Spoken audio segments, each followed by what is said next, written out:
Donc, on va continuer. Donc, voici un peu le programme. Donc, le but, c'est quoi? C'est de faire clignoter les LED les unes après les autres. Après un certain temps, l'autre, les LED s'allument pendant un certain temps et s'éteint pendant un certain temps. Ainsi de suite. Nous avons combien de LED ici? À peu près 1, 2, 3, 4, 5, 6, 7, 8 LED. Donc, pour commencer, il faut importer le module qui va permettre à ce que l'Arduino puisse comprendre le code Python. Donc, d'abord, on va essayer de connecter l'Arduino. On va essayer de connecter l'Arduino à Pisa. On va dire pour que l'Arduino puisse comprendre le code Python. Donc, voici donc la commande Arduino égale à f.arduino comme 3. Si c'est connecté, il va nous indiquer au niveau donc du terminal que l'Arduino est connecté. Si ce n'est pas le cas, il va nous indiquer que l'Arduino n'a pas été connecté avec succès. Donc, la liste, ici, nous voulons faire clignoter jusqu'à 8 LED. Donc, il y a les sorties digitales. On a la sortie 2, 3, 4, 5, 6, 7, 8, 9. Donc, qu'est-ce qu'on va faire?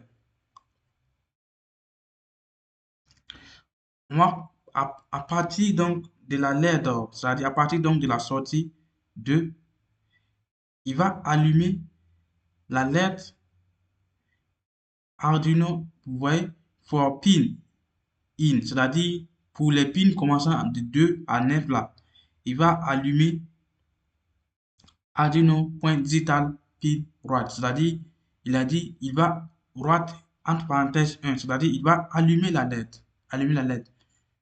Et une fois que la LED est allumée, on doit envoyer une commande au niveau donc du terminal pour nous indiquer que la LED elle est allumée. C'est ça, print fbrosh pin active on, c'est-à-dire la LED sera allumée.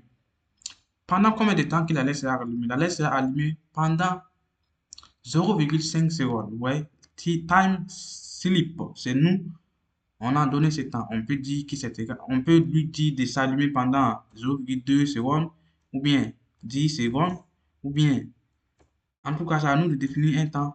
Moi, je vais définir ici, par exemple, 0,1 seconde. Donc, après ce temps maintenant, la LED va s'éteindre. Si elle s'éteint, il doit s'éteindre carrément et c'est l'autre, puisqu'on a dit pour la LED allant de 2 à 3. Donc, si celle-là elle s'éteint, automatiquement c'est l'autre qui va s'allumer et ainsi de suite, ainsi de suite. Vous voyez? Maintenant, ce module ici, PipeFilm Data, c'est pour connecter donc l'Arduino Uno donc à, c'est pour pouvoir programmer l'Arduino Uno à travers donc le langage Python. D'habitude, l'Arduino Uno comprend le langage C++. Donc ici, nous allons contourner ça. Donc au lieu de programmer avec le langage C++, nous allons programmer avec le langage Python en important PyFilm Data. Et ça, c'est pas suffisant. Lorsque vous importez PyFilm Data, il faut aller au niveau de la, au niveau du terminal et faites pip install le module que vous voulez importer en fait. Ici, c'est PyFilmata. Et vous appuyez Entrée, le module sera installé avec succès. Là, maintenant, vous pouvez utiliser votre module. Donc, pour faire, on va simuler, vous allez voir comment c'est la simulation. Vous voyez, il va prendre un peu de temps pour se connecter à l'Arduino. Arduino connecté, vous voyez. C'est en train de... Bon, comme la caméra n'est pas active chez vous, vous voyez au niveau du terminal, ça vient de nous indiquer que la brosse est allumée, ainsi de suite, ainsi de suite. On va modifier le temps. Ça, c'est 0,1 seconde. On va mettre, par exemple, 2 secondes comme ça. Vous allez voir un peu lentement et sûrement.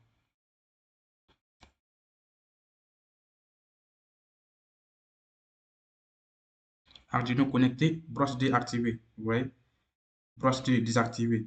Puis j'ai mis 2 secondes. Donc, chacun s'allume 2 secondes et s'éteint, ainsi de suite jusqu'à la dernière lettre et il va recommencer le programme. Vous voyez? Donc, ça, c'est avec Python. Au lieu que ce soit avec Leader, voici Leader ici. Au lieu que ce soit avec ça. D'habitude, on programme l'Arduino avec ces logiciels Leader. Pour le programme avec ça, on n'a pas programmé avec ça. Donc, on a programmé avec P-Sharp et ça marche très bien. Mais avant tout, il faut aller sur File, exemple, exemple, et Film Data, choisir Film Data Standard. Voici ça, Film Data Standard. Et téléverser ce code au niveau de l'Arduino. Voilà. Vous allez téléverser ce code au niveau de l'Arduino avant même d'aller sur P-Sharp. Ouais, avant même d'aller sur P-Sharp, c'est ce qu'il faut faire. Voilà. Peut-être que je vais mettre la vidéo et tout pour voir ce qui se passe ici. Je vais mettre la vidéo de retour pour voir ce qui se passe.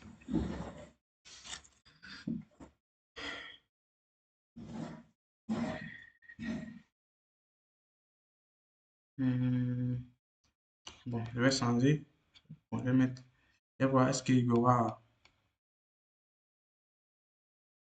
hum, Ça, c'est enregistrement d'écran. Malheureusement, c'est pas possible que vous voyez les images.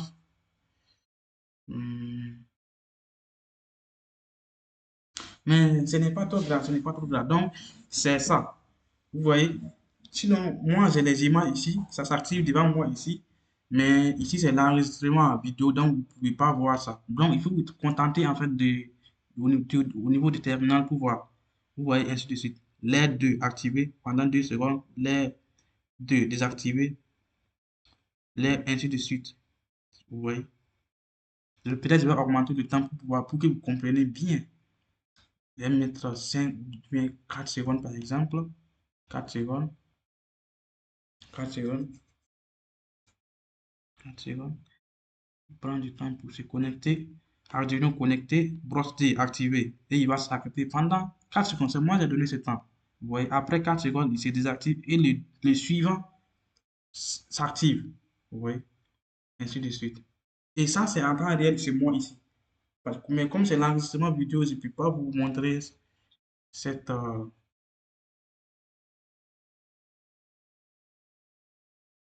sais pas comment est-ce que je vais faire pour insérer dans les images. C'est pas.